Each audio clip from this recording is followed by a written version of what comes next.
off, we will have a presentation by Actual Object, or more precisely by Claire and Rick Farin. They are the co-founders of the studio Actual Objects. They are going to present their creative collective and their practice. It's going to be followed by a short Q&A. And that will be followed by a lecture by the famous graphic designer Linda van Dursen. After that, there's going to be a conversation between two philosophers, Mladen Dolar and Peter Zendi. So this is a kind of a break in between the design program. And then the design program and the music program overlap in the audiovisual extravaganza, which is going to be on this stage by Rick Farin and Actual Objects. This will start at 10. It will be followed, and the evening will be concluded by the performance by Igloo Ghost. So there's a lot of going on, and I hope you stay. So, with all that away, I'm going to introduce our first guests. So if you go to their website, on their About page, the description is as follows. Actual Objects is a creative studio. Pretty much that's it, short and simple. Elsewhere, if you Google, they are described as, and I quote, the collective of directors, artists, researchers, and producers who use emerging technologies to construct radical new aesthetics and hyperrealities. That's the end of the quote. Rick and Claire Farin are, together with Nick Vernet, the co-founders of the creative studio Actual Objects. The studio was co-founded in Los Angeles in 2019, and each person came from a different discipline, such as architecture, painting, and music, respectively. So this is what I mean about these cross-pollination of different things, of which design is only one part. The trio also has shared interest in the computer graphics. Since then, the studio has grown into a roster of directors, artists, researchers, and producers, and the team's core group now includes Cole Daly, Case Miller, Colin Fletcher, Theo Karen, and Isabel Levin, right? Yes. Yeah. Kind of. A bit outdated, but good enough. Kind of. They work at the intersection of live action, computer graphics, artificial intelligence, visual effects. The duo has been the creative force behind forward-thinking and future-proofing projects for artists such as Yves Tumor, Earth Eater, Bad Bunny, Charlie XCX, Caroline Polachek, VTSS, Sega Bodega, A.G. Cook, and institutions such as the Museum of Modern Arts and so on. Recently, they've been both featured in the Days magazine's 100 list, and they premiered their first gallery installation, Vicky, in collaboration with Case Miller at 100 The Strand in London. Also, tomorrow, right, is going to be the launch of the first album. Yes. Well, the announcement of the record. The announcement is going to be launched tomorrow. The album, or the actual performance where the album comes from, will be later on at 10 at this stage, so stick around. In short, please give a warm welcome to Actual Objects. Thank you.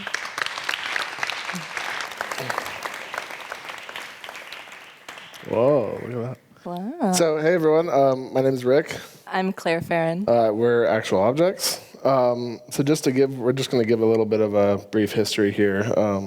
So AO is a creative studio that operates across various disciplines with a particular emphasis on emerging technologies and experimental practice.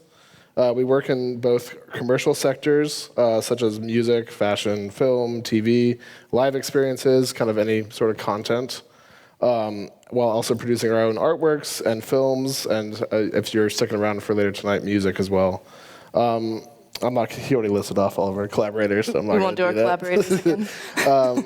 So if you want, here's a kind of list of a bunch of different clients we work with. As you can see, it varies from cultural clients and magazines, musicians, car companies. We kind of run the whole gamut here. And we really work across creative direction mainly, but we also do a lot of VFX and photography, animation, experiential design, creative consulting, kind of everything. Yeah. So to provide some background, I trained as a painter and initially became interested in CGI as a means of generating reference images for my work.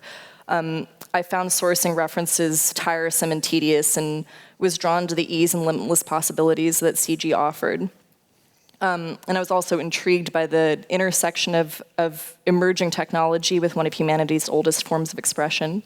So this duality has become one of the foundational principles for us at AO.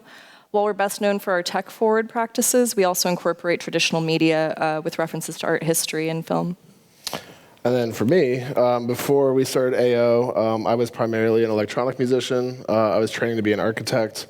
I had an old project called Eves. And, you know, a lot of the music, I think, informed a lot of what we do today. It was very sample-based, used a lot of kind of cinematic sound effects and things like that. And I think it kind of informed a little bit of what we work on today, this kind of remix culture, this sort of, you know, disfiguration, disrespect for kind of the original source. And so we'll get into that as we get into more of the work. So in discussing the balance between our commercial and personal practices, we tend to operate within a seasonal rhythm. So our busiest commercial periods typically occur in the fall and spring, which allow winter and particularly summer to serve as a kind of fertile ground for advancing our personal projects. Within our personal practice, we maintain an approach that includes both long-term endeavors and shorter, more immediate works. So for instance, this past summer, we concentrated on studio-generated projects that have been in development for several years, like we're working on a film and a book, while also dedicating time to Rick's album, my paintings, and the AV presentation we'll be showing tonight. So we kind of will move through as much personal work as we can during the seasons that are a little slower with client work, and then abandon all of that, go full throttle into client work.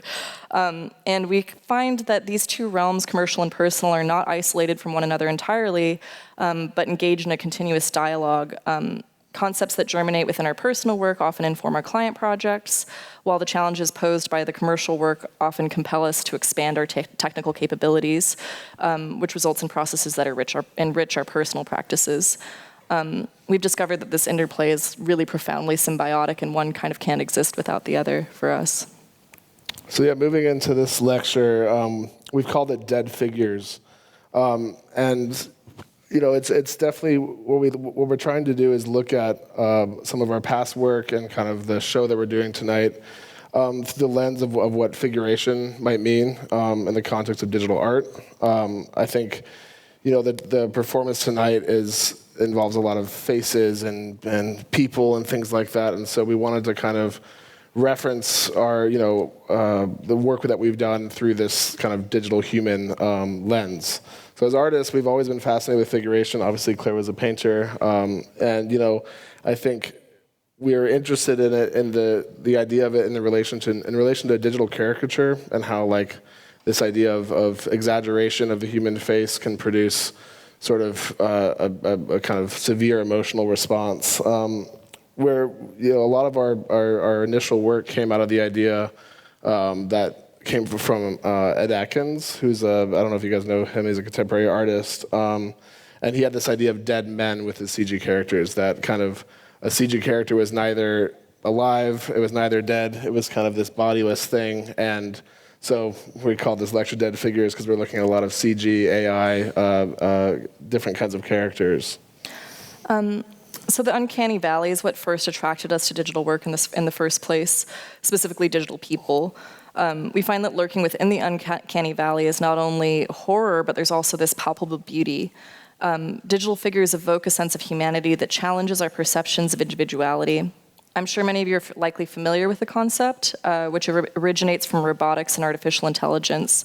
It was first coined by the Japanese roboticist Masahiro... Louder than we expected. Sorry. It was first coined by the Japanese roboticist Masahiro Mori in 1970, and describes the discomfort or eerie feeling that people experience when they encounter a humanoid robot or a digital character that closely resembles a human but is not quite lifelike. This phenomenon suggests that as a robot or a character becomes more human, our emotional response towards it becomes increasingly positive, until it reaches a point where the likeness is almost perfect and it's so close but still has these subtle imperfections. And at this stage, our response can shift dramatically to one of revulsion or unease, hence the term the valley, illustrating this dip in the emotional response. So this video... well, this video is from a music, it's a snippet from a music video that we did for the most recent record. Yeah. And this, yeah. Oh, right. This video is a small snippet from our performance later, which kind of sets the stage. It's an old woman, tired, blurry, and pixelated to the point of near illegibility. There's history to her face. Her movements exhibited a distinct lack of subtlety. She's clearly digital and artificial, and her blinks and head turns are obviously digitally manipulated and generated. There's this lifelessness, or the quality of deadness to her that's just incredibly unsettling. Unlike real people whose scars or injuries or beauty elicit visceral human responses such as empathy or jealousy or disgust, digital representations operate on a completely different plane. They offer this disturbingly unsettling yet completely artificial experience, which allows us to engage with emotions that feel both genuine and fabricated. I'm going to mute this next one a little bit because it's pretty aggressive. So this is an earlier work that we did, I think in 2021, something like that, for Hood by Air, a fashion brand. And it kind of was one of our foundational pieces and really speaks, I think, to these uncanny qualities. The dynamic between genuine and fabricated emotional responses recalls this tradition of caricature, where exaggeration reveals deeper truths about human nature. In this sense, digital figures, particularly those rendered with the hyperrealism of 3D CG, or now the AI and generative AI, compel us to confront our emotional reactions in new ways. They can trigger fear, sorrow, or sympathy, intense human responses, despite being completely artificial. You can hear the music real aggressive. So moving from that, the realism of these digital creations, devoid of a real actor as seen in traditional cinema, invites a unique exploration of empathy and alienation. As we engage with these figures, we grapple with the ethics of our emotional responses. Are we projecting our feelings onto something fundamentally hollow, or does the digital human serve as a mirror, reflecting our desires and fears back at us? These are some unreleased stills from the art book that we've been working on. And the book is kind of framed as this portrait book, working with more normal photography, AI, CG, the whole kind of painting, all of it. Yeah, the whole thing again. Yeah. So moving into this video, this is a piece we made for ourselves this year with a 3D character reading a monologue from the film Pearl. It was an exercise in testing the limits of what we could achieve in CG cinematically. The character is fully rendered in real time in Unreal Engine. You can listen to it for a sec. Yeah, I can play a little bit. I'm so desperate to have that. All my life I've wanted off this farm, and you were my ticket out. So, I made sure to never let you see who I really was. I worked like a charm, too.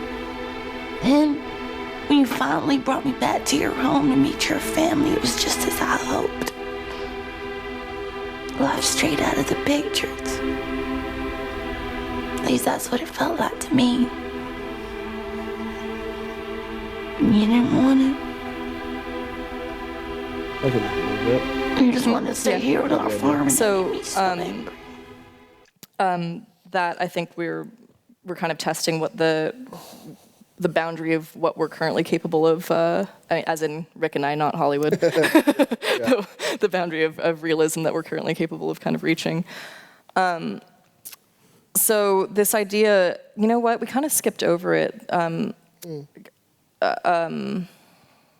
That idea of kind of violence in the, one of the things we've been talking about is the idea of violence that's kind of embedded in these CG characters and digitally manipulated characters and digitally created characters, and the idea that there isn't a real person there. So what do you do with it? How much responsibility do you have to this digital creation? This idea of violence kind of is echoed in Marina Abramovic's classic performance, where she invited audience members to engage with her using instruments that were left in the gallery. Woo! Oops. It's fine. It's just my phone. While they had the freedom to interact with her however they chose, many of them chose to violate her, exposing this dark facet of human nature. So as we navigate the realm of digital figures, we find ourselves in a similar position. The absence of a real person means that we're free the absence of a person means there is no direct victim. raising the profound questions about our desires and responsibilities. Are we inclined to exploit these figures simply because we can? Should we treat them with respect, considering they can evoke real emotions and real responses? Do you play Grand Theft Auto and obey all the traffic rules? So moving to more of our work, this is probably the first piece that Claire and I did together that was, in CG. One of the first projects we ever did together was this film called Welcome to Paradiso. It's for a musician named Chino Moby. He's also a visual artist. And it was a companion piece to his album, Paradiso, in which we created this kind of lived-in world for the record. It's epic in scale and cinematic, focus on this idea of a post-American wasteland, full of voices that scream, sing, rap, recite poetry, in a multitude of accents and cadences, juxtaposed against movie trailer level cinematic effects and synths. So I'll let this play out a little bit.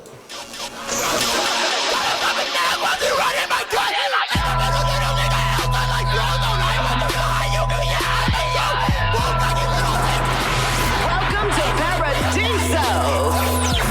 You are now listening to Non-Worldwide Radio with Chino Amobi.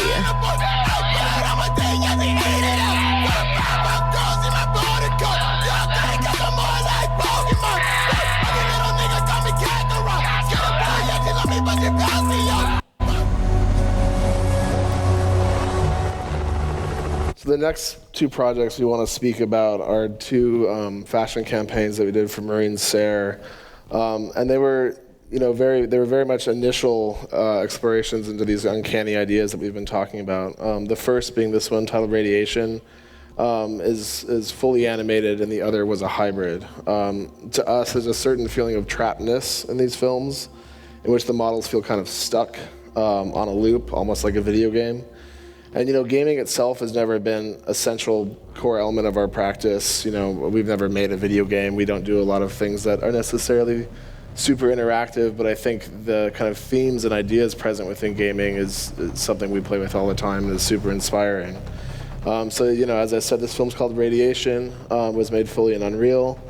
And within this work, Marine's otherworldly, quasi-athletic figures inhabit a near-future Paris, profoundly transformed by the impacts of climate catastrophe. The campaign not only challenges traditional notions of fashion representation, but also serve as a commentary on the intersection of technology, sustainability, and human experience in an altered environment.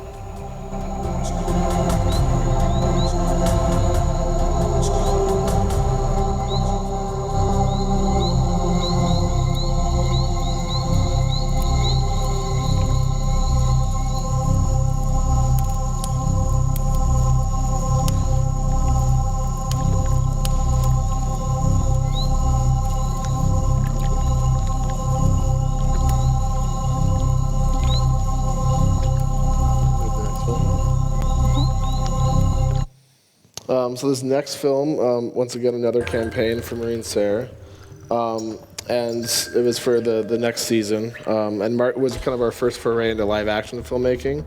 Of course, this is animated, but the film is named after the collection and envisions a tribe of Serre's muses emerging from the underworld, adapting to survive in the transformed conditions of the Earth.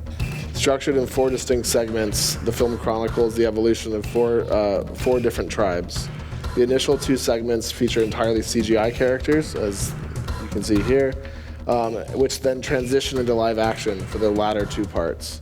This narrative progression not only illustrates the kind of merging of digital and physical realms, but also reflects the adaptive resilience required in an ever-changing environment.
So the question of artifice becoming profoundly unsettling has been a central theme in much of our work.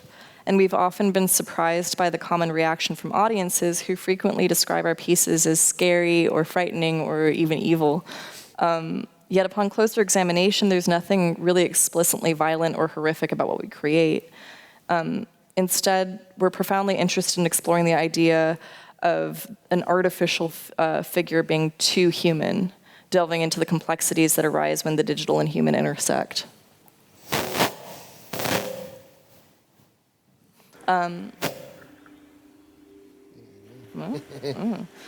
Since our work investigates these innate emotional responses, we're also fascinated by aesthetics that aim to manipulate emotions. We tend to seek out the most assaultive aspects of film and live performances, the elements that produce the most intensely visceral reactions, and draw inspiration from them. You'll notice a prevalence of strobe lights, distortion, motion blur, and other techniques like that in our work. These elements serve to disorient the viewer, throwing them off balance. To us, the visual maximalism primes the audience for an emotional and visceral reaction rather than a purely intellectual one. This was a campaign we did for Dido about 2 years ago that, once again, kind of involved this hybrid between live action and CG characters. So this next thing is kind of a hero piece for us. It's a music video we did for Eve's Tumor. For the song called Jackie, and it really kind of illustrates this maximalism that Claire was speaking about. You know, the video is an onslaught of color, using kind of every technique we could throw at it. It's super hallucinatory, and you know, it primarily uses deepfake to distort and contour Eve's and his co-star. So we'll let this play for a second.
Anyways, you get the idea.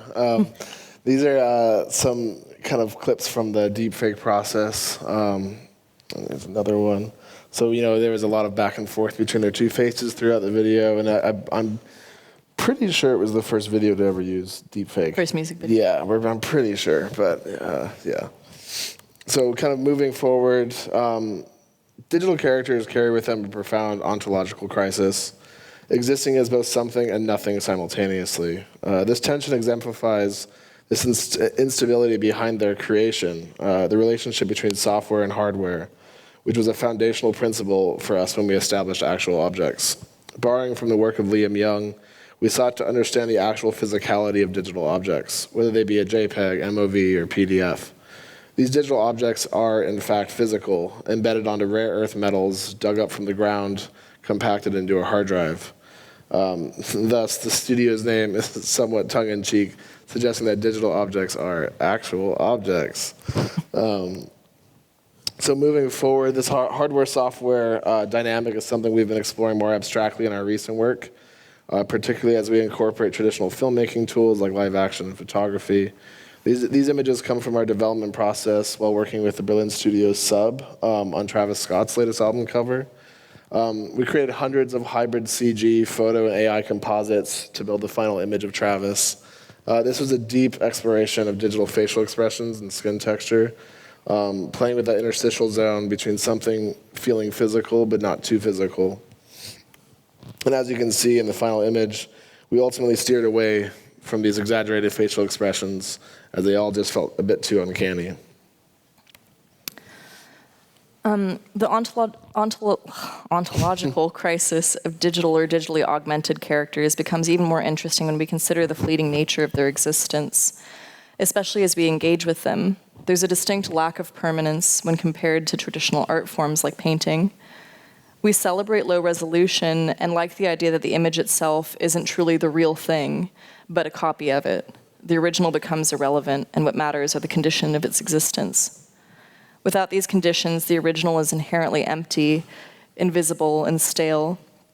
So within our work, we like to think about compression and the idea of fabricated compression, imbuing these digital originals with an almost physical, contextual mess. Not to necessarily give them life, but rather to highlight their artifice or to reveal the cracks in their systems and to reveal their inherent deadness. So it's a constant process of reanimation. Next, we have 2 campaign films here that we did for Nike. One for their high-tech sports research lab and the other for Air Max that speak to these ideas about compression. The first film was focused on showcasing the brand's technical capabilities utilizing AI and other digital tools to create this almost dystopian CCTV vision of a Nike runner. Speaking about compression, this film uses a lot of blurs, pixelation, and other low-resolution aesthetics to highlight actually the opposite, i.e. something that's high-tech and high-resolution.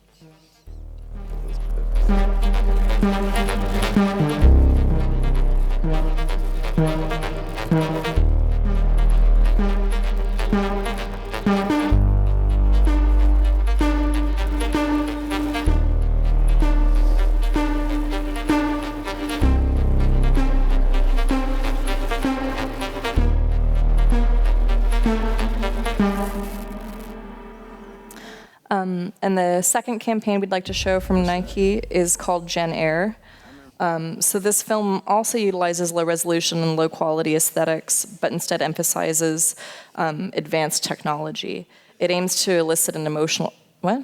No, but instead of emphasizing advanced technology, it aims to elicit an emotional response. The brief for this project was to elevate the cultural reference of Air Max, specifically for American Gen Zers. Our concept was to create a fake documentary that looked back on the events of 2023, as if the documentary was filmed in 2053, 30 years later. We brought in 5 young Gen Z artists and invented a history for them, demonstrating their cultural impact. To connect this with audiences, we created the film with iPhone cameras, creating a more down-to-earth and real feeling for the campaign, as if all the footage was collected off of dusty 30-year-old hard drives.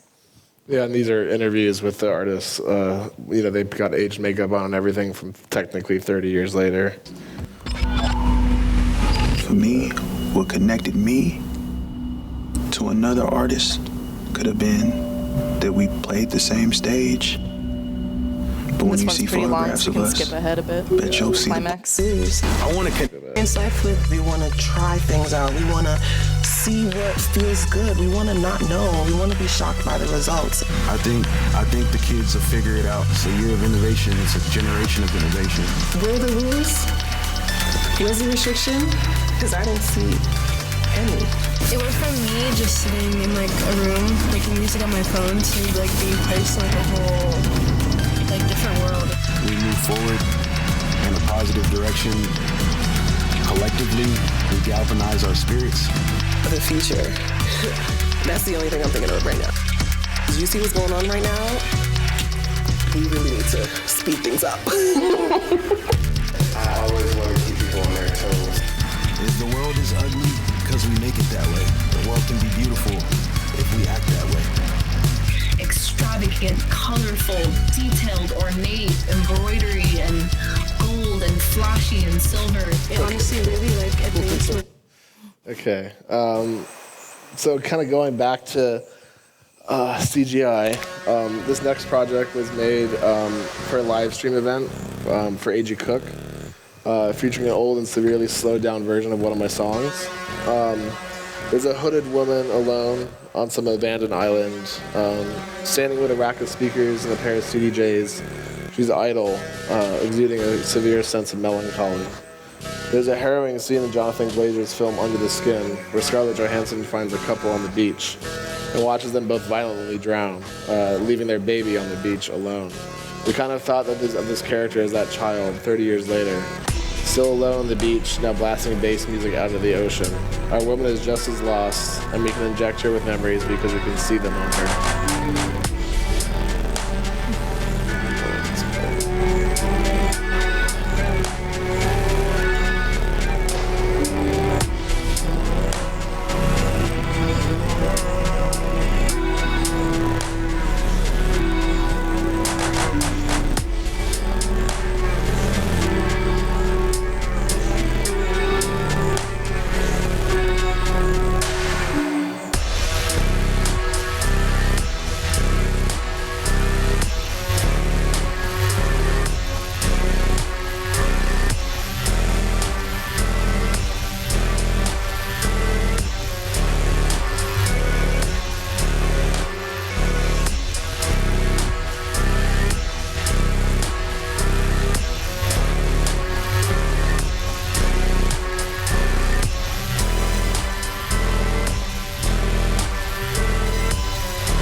Moving to the next project. Memory and history for digital characters is also conditional. This is a music video we made for Shlomo's song Heaven Inc. that explores this idea, showing the life of a digital character.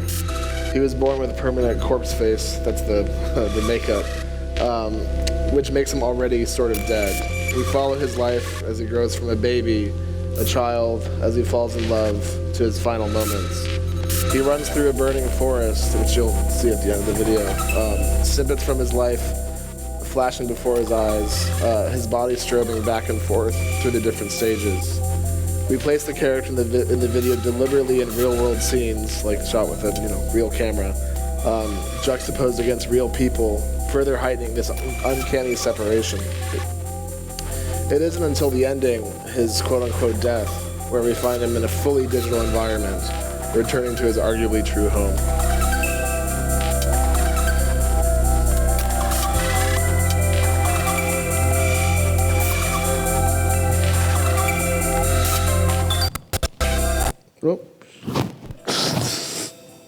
Oops.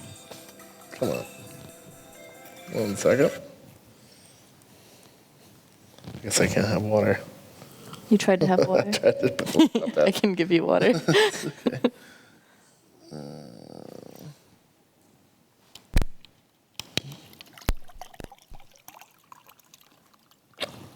Anyone know what's... There we go. Okay. Let's try this again.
So many of these concepts and themes culminated in a gallery show at 180th Strand titled Vicky that we completed with our friend Case.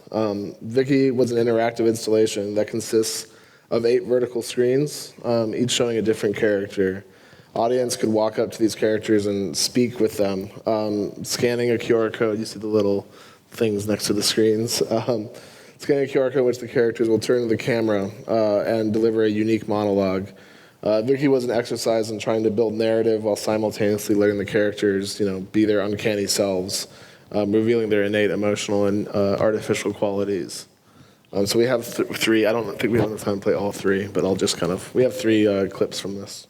First one's Cat Kid. Yeah.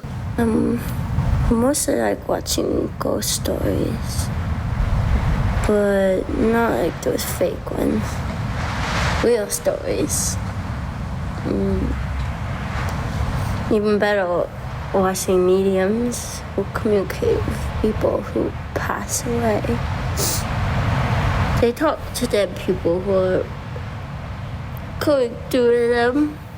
Not just regular dead people, like dead family members, stuff like that, but it's ghosts who haven't crossed. The next one.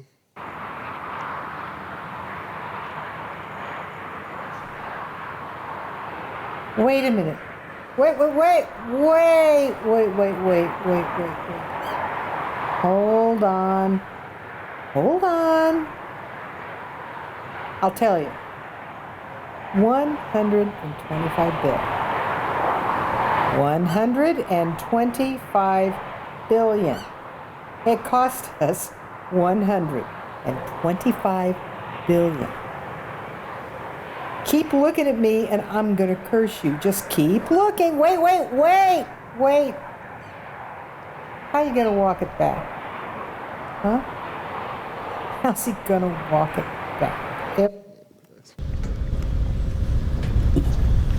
There is no Vicky.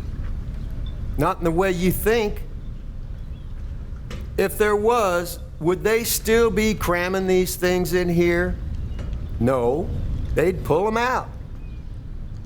But that would mean everything grinds to a halt, and we can't have that, can we? Oh, it's a storm, all right. I'll give you that. But not the kind of storm you think. One storm after another, that's all this is, just one storm after another. Sending everybody every which way. Everybody's gonna be out there everywhere. And then what? There's no Vicky. I used to audit judges. Okay. I'm especially smiling because those last 2 characters were voiced by my parents, so I think they'd be...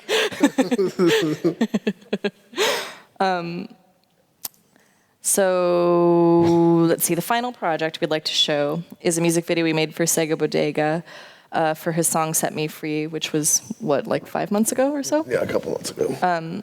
He approached us with a vivid concept.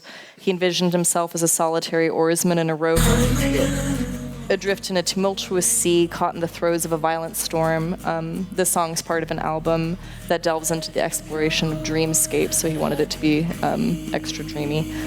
So we faced the challenge of working with a modest budget while aiming to achieve high-level VFX that are typically managed by teams much larger than Rick and I. So to address this constraint, we filmed Sega in a shallow pool where he rode in place, anchored in a controlled environment. And we filled the studio with fog and blue and green light, which created this kind of like thick atmospheric haze. And then I made a matte painting, which was just a still matte painting, and then we used AI to animate the matte painting and then place the footage of Sega within the matte painting for the wider shots. So altogether, this video used. And then we also added some water simulations with CG to kind of enhance the illusion of the raging ocean. So the final result that you're seeing here is a blend of live action, CGI, painting, AI, and a bunch of other, compositing techniques and editing techniques and all of that. So it's a pretty typical example of our use of mixed media and a hybridized approach. So, finally bringing the conversation full circle, we'll speak briefly about the show tonight. The music is taken, as was already said, from my new album, which I think is coming out later this month, I think. Hopefully. So it features visuals developed by the both of us that seeks to explore a lot of the themes and ideas we've been talking about. The imagery in the show is developed with our whole toolbox, and it's really meant as this kind of, it's really intense. It's like there's like visual and audio overload, lots of strobe lights and fog and kind of... Definitely strobe warning. Yeah, but lots of really crazy bass. Anyways, it's good. It's a good show. But I think the whole show is kind of based on these characters, and we built probably 50 or 60 different characters that are kind of singing the music in the show. So some of them are more 2D and AI focused. Some of them are CG. Some of them are like a dog that's really abstract. But it's all dealing with this kind of the ideas of, as we said earlier, this like dead figuration. I guess what we'll end on is this idea of electronic music and visuals, and I think for us, we're huge. We only listen to electronic music really, and often the kind of visual component of that is something that's super abstract and geometric, and I think for us, we're really interested in seeing how we compare sort of an abstract electronic song with a character and see what kind of emotions that can produce, and so that's kind of what the show is tonight. That's... I think we have a few minutes for Q&A if anyone's got any, but that's about it.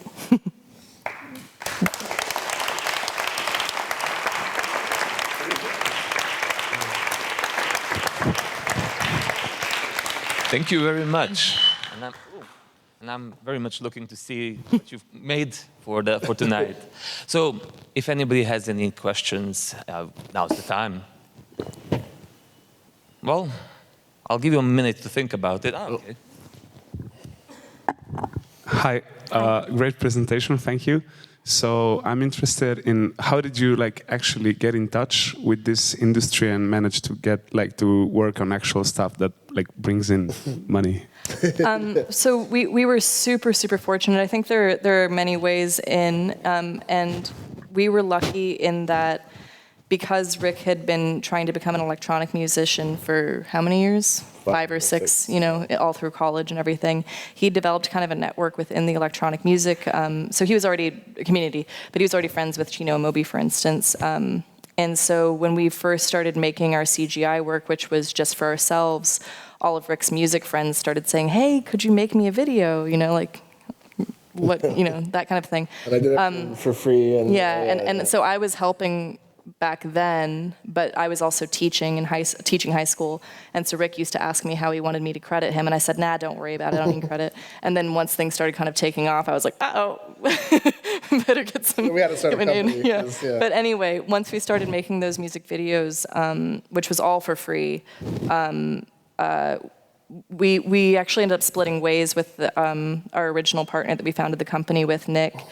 He's moved on to other things, but in the beginning, Nick was just a very social person and had a massive network of people. So what really worked for us was that Rick and I made all of the visual art and all the work, and Nick went out there and kind of sold it. So he used his network of people and showed what we were the free work we'd been doing for Rick's music friends, and Nick sort of started just putting it out in front of people. So one of our very first paid projects was for Isamea French, who I don't know if you're familiar, but she has a makeup company, and she's also a creative director called Isamea. So she saw that Chino Amobi piece and then commissioned a piece for Dazed Beauty. And then it just sort of snowballed from there, and we also got lucky because... But I mean, I think, for example, the first Marine Star campaign, we did that for free. Yeah. I think, Well, we worked 24/7. I mean, I was teaching, I was supporting Rick. We were barely making any money at first and just worked 7 days a week. But I think it comes down to kind of just trying to take, any project you get offered, just do it. We did any random email we got, we just did everything, which then kind of just builds the network, and I think, it's... Oh, one major piece of advice is that I think a lot of times young artists will put so much effort into one project that really becomes their baby, and they'll spend 1, 2, 3 years just trying to get this one project out. And one thing we did differently, which really served us, it's not for everyone, but it worked for us, it was really quantity over quality. Yeah. We bashed, if you look at our website, it doesn't even have every project we've done, but we do, I mean. Well, I think the point was it was yeah, what happens a lot, especially in school, is you kind of, you have your thesis and you focus on this one thing. But I think for us, we weren't precious about any of the work, and so I think by making everything kind of a throwaway, you end up being able to actually... Well, you get in front of more faces. Get in front of more faces, but then you also, I think, actually learn more about the work because you're having to move at such a rapid pace as opposed to kind of siloing It also helps your confidence because you are just moving through things so fast that you no longer have the worry of, is this good or not, because there's no time for it. Yeah. Anyway. Well, I think we can squeeze one more in, so please. Yep. Yeah, hello. Great presentation. Yeah. I just wanted to ask, so how much time, just like, now when you're, all involved in this and your software and everything, there's a music video, like I saw they were about like 3-4 minutes around there, yeah? How long does especially the kid one with the corpse face? How long does that take? Like how many days? I don't know, days. Well, that one took forever because we didn't know. That was earlier on. That one now would take less time than it did back then. Yeah, I think it's all depending on the project. I think what we did in the beginning was it was all learning on the job. So we would take on the job and have no idea how to. Neither of us have any formal training in any of this. Yeah, so we just had to be like, we got to figure it out, and then we'd have to teach ourselves on the project. Because I think now something like that would probably take us, 2 to 4 weeks or so. No, we could do that faster. Yeah, we could. We could. But I mean, I think at the time it was like 2 months. Really, where timelines start to become a thing is working with clients. They have all their feedback rounds and stuff. Which, because we've been doing it for a while, Rick's saying that with the clients have their feedback rounds, but it's also really beautiful. A lot of our best, like Maureen Sayre had tons of feedback rounds, but I think it really pushed the project to be better, and we also really love having collaborators. But, at some point, you're like, enough with the feedback, it's done. But the answer kind of is that just based on if Rick and I sat down and worked on that video straight through, we could get it done in a week and a half. But if you include client feedback, who knows how long? Wanting to make it good, maybe a little bit longer. Yeah. Yeah. Can I just ask something else? And how do you come up with these ideas? Because these music videos are crazy. I would not, they have such unconventional, but he runs to the forest, or like a burning forest in the end, how do you communicate also that to your clients? How does that go through? Well, deck making is a whole process, but one thing is that he and I have been romantic partners as well as creative partners for 11 years. So the two of us have kind of a shared brain. So a lot of things I think that end up feeling crazy to the outside world kind of just. We're like, oh yeah, just do that. Yeah, of course. Oh, yeah. And I think there's something that's kind of funny about, because we're so in touch with each other. It kind of builds a force field of reassurance, if that makes sense. We're in kind of our own little echo chamber. And I think the other thing too with trying to figure out how to come up with ideas is to kind of stay off of Pinterest and all the other kind of places. Get off Instagram. You're not going to get an idea from there. I think where so many of our ideas come from, it's all kind of almost always the same places, and it's been these kind of things in art history or older. We watch a lot of films. Yeah, things like that we can kind of pull, like being able to pick a lot of it's about picking an idea from something that isn't based in some CG thing or has something to do with the future or whatever, and then trying to contextualize that. Yeah, we almost never draw anything from other CG work, for instance. Yeah, don't reference Blade Runner, when you're idea, it's not going to work, Yeah. Thank you very much. Cool. So, thanks. See you later then. Yeah. Thank you.